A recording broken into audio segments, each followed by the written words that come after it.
大家好，我今日要介紹嘅係9支木條，整一條橋。首先，前面呢一度搭2支，之後呢度2支，可以近啲嘅。之後呢度都需要1支，咁樣會有一個長方形，會明顯見到嘅。之後呢度拎起放入去1支，呢一度拎起放入去1支，建議放入少少。之後就中間呢度穿過嚟，下面，之後仲有2支就係放喺呢度啦，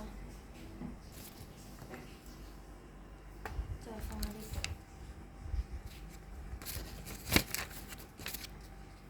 之後呢，我哋就大功告成啦。我哋可以攞個物件試下，係非常嘅穩陣嘅。好，呢一個原理呢，就係力學原理。佢呢個主要就係唔需要外界嘅支撐都可以支撐到。多謝，我今日就介紹到呢度。